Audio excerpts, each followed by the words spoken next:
A geração que tem tudo, mas não sabe por que vive. Vivemos em uma época em que, pela primeira vez na história, quase tudo está ao alcance. Comida em minutos, informação em segundos, entretenimento sem fim. Temos mais conforto, mais tecnologia, mais liberdade e mais opções do que qualquer geração anterior. Mas junto com tudo isso, veio um vazio silencioso. A ansiedade disparou, a depressão se espalhou, a alma perdeu o eixo e uma pergunta quase esquecida voltou com força. Para que tudo isso? Essa é a contradição do nosso tempo. Temos tudo, mas não temos sentido. Estamos cercados de estímulo, mas sedentos de propósito.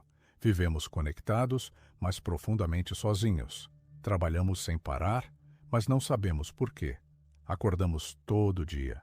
Mas esquecemos de perguntar: para onde estou indo? Neste vídeo, vamos mergulhar nesse mal-estar profundo da alma moderna.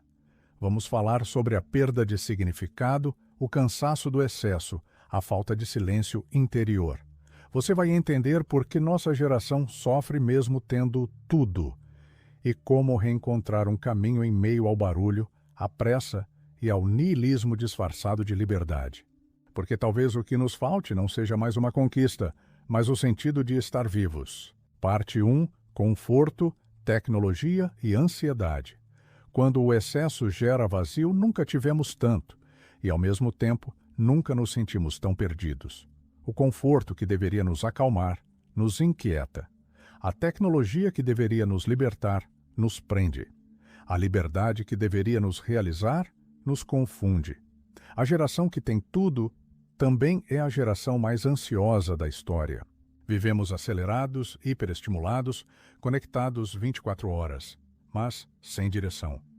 O tempo virou conteúdo, o corpo virou produto, a mente virou máquina e a alma silenciou. O filósofo Byung-Chul Han chama isso de a sociedade do desempenho, onde todos se cobram, se expõem, se comparam e se julgam o tempo todo. Não há mais espaço para simplesmente ser. Só existe espaço para provar, para mostrar, para render. Mas o excesso de possibilidades não gera liberdade, gera angústia. Quando tudo é possível, nada parece valer a pena. Quando tudo está disponível, nada tem real profundidade. Nietzsche já havia previsto isso. Ele disse: o homem moderno perdeu a capacidade de crer em algo maior que si mesmo. E com isso, perdeu também o sentido. Hoje, temos acesso a tudo, menos a nossa própria interioridade. A tecnologia criou atalhos para o mundo externo, mas cortou os caminhos para dentro. E é aí que nasce o vazio. Não porque falta algo fora, mas porque estamos desconectados de algo essencial por dentro. Parte 2. A morte dos grandes significados. O colapso da fé, da missão e da transcendência. Durante séculos, o ser humano viveu sustentado por algo maior. A fé, a tradição, o sagrado. A ideia de que a vida não era apenas sobrevivência, mas uma jornada com propósito. Hoje, esses grandes pilares ruíram. Nietzsche declarou: Deus está morto. E ele não estava celebrando, estava lamentando. Porque com a morte do divino, também morreram o sentido último, o dever, o destino, o mistério. E no lugar, o que restou? O vazio, a dúvida, a necessidade desesperada de inventar um motivo para viver, e a dificuldade de encontrá-lo. A modernidade dissolveu o absoluto. Substituímos a fé por consumo, a missão por performance, a transcendência por dopamina. Mas o problema é que a alma humana não vive apenas de estímulo. Ela precisa de algo que a transcenda, de um eixo, de uma direção que não se compra, não se compartilha, não se mede. Viktor Frankl dizia: quando a vida perde o sentido, o ser humano adoece. E talvez seja exatamente isso que estamos vivendo. Uma epidemia silenciosa de almas adoecidas pela falta de porquê. A dor de viver sem um para quê claro. De acordar todo dia com tarefas, mas sem missão. De seguir adiante, mas sem saber para onde. Esse é o drama da geração que tem tudo, mas não tem para quem, nem porquê. Parte 3. Vidas distraídas. O barulho que impede o encontro com a alma. A alma não grita, ela sussurra, mas quem vive rodeado de barulho raramente escuta o que vem de dentro. E hoje, o barulho é constante, externo e interno.